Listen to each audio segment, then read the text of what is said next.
Hey, what's up, app mafias? Welcome back to The Commute, and in this video we're going to explore some of the concept of object-oriented programming. We're going to actually see some real-world examples in the production level code of Android, and also the examples of OOP, so that you may understand everything that you may need to know. So let's get started.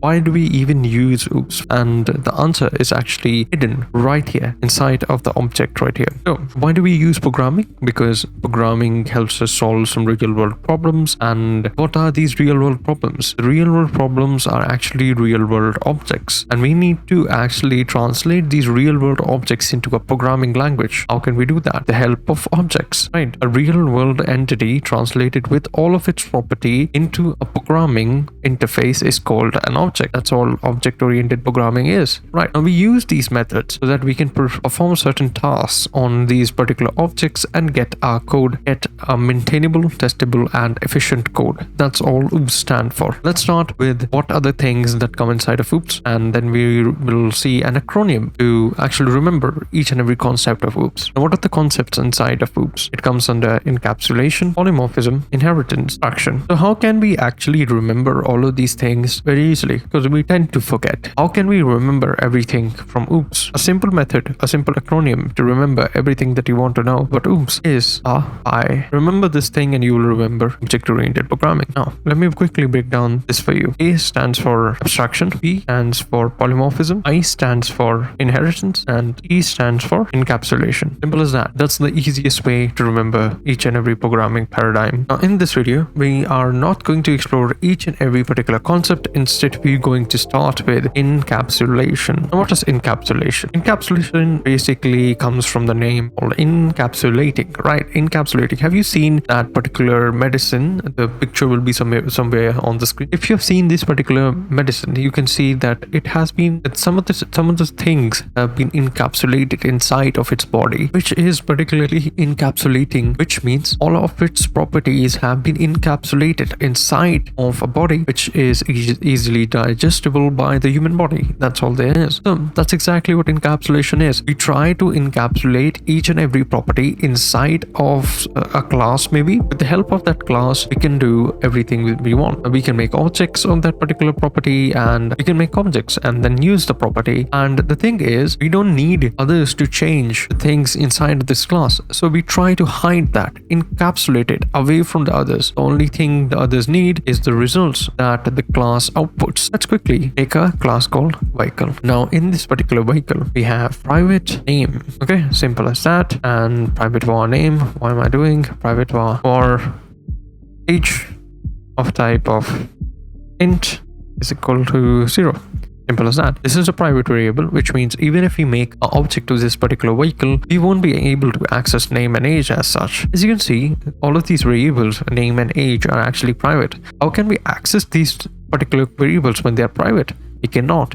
Therefore, we need to make some kind of methods that we can use inside a vehicle, and then try to get or set the variables inside of this particular vehicle. Okay, so what we'll do is make a function. Let's just say engine instead of name. That's very weird. Name of the vehicle. Instead of age, the age of the vehicle. So get name. What does it do? It returns the name. Simple as that. So yeah, it returns the name. The function get engine type, right? It will give the type of engine we have. Engine. That's all there is, right? Now what we're trying to do is make a setter function to set the name, right? Now what we are trying to do here is, say, for example, we need to pass some kind of name inside of our constructor. Then we can assign that to it. Dot name is equal to name. Simple as that. The function set engine type of string, right? Engine should be small, right? This dot engine is equal to engine. Simple as that. So this is a simple getter and setter functions that we made inside of the class. Okay, and what we can do is actually access them. Let's quickly v1 called vehicle.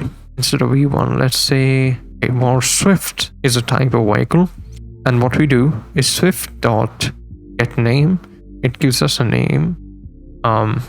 and Swift.set name. You'll set it as Swift, of course. First we'll set it, then we'll try to get it because it will be empty. And then we'll say Swift set engine type as diesel.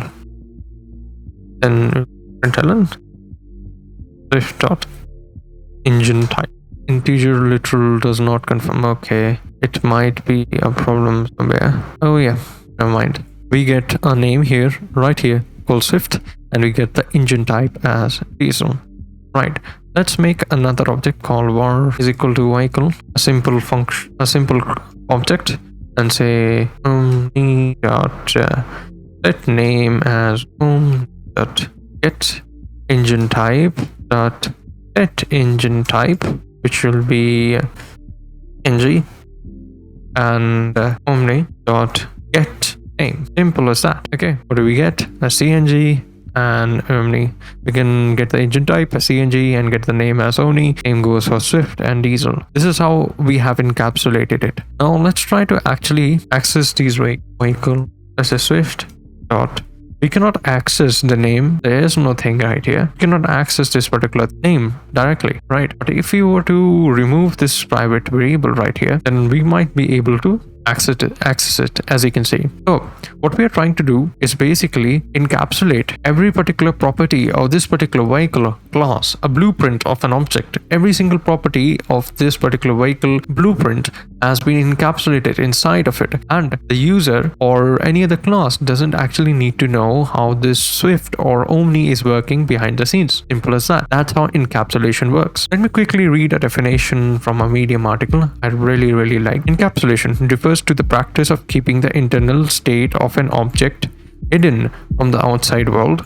This can be achieved in Kotlin through the use of visibility modifiers such as private, protected, internal, public. By setting appropriate visibility modifiers, you can control the access to the properties and the methods of an object.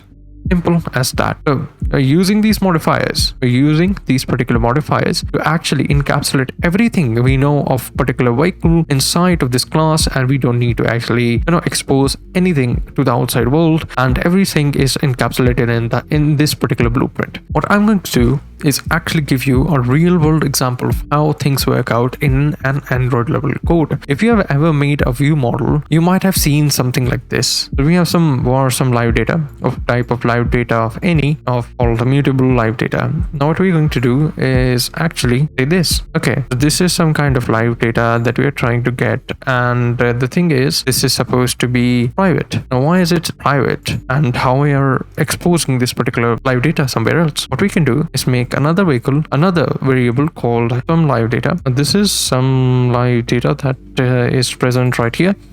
And as you can see, the easy way to remember this is this dash that we are using in front of it. It is a naming convention that we do. What we try to do is actually put a dash in front of this particular private variable where we are updating this particular live data from an API call. But in this particular live data, we are exposing this live data to the UI screen and to the fragment maybe, or to the screen wherever you're using this live data. And we're trying to get this particular variable from this thing. The thing is, this particular variable cannot be changed. It means even if we try to change this from the UI screen, this thing won't be changed and it will always remain the same. Therefore, we cannot change this particular variable, and hence encapsulating everything inside of our view model. Simple as that. I hope this makes sense. If you were to look at any other production level code, you will always find this kind of practice. This is a simple example of encapsulation. I hope this makes sense, and I hope this made encapsulation much more clear to you. In the next video, we'll explore further and on the concepts of oops. For now, thank you for watching, and I hope you enjoyed this video. For now, bye bye.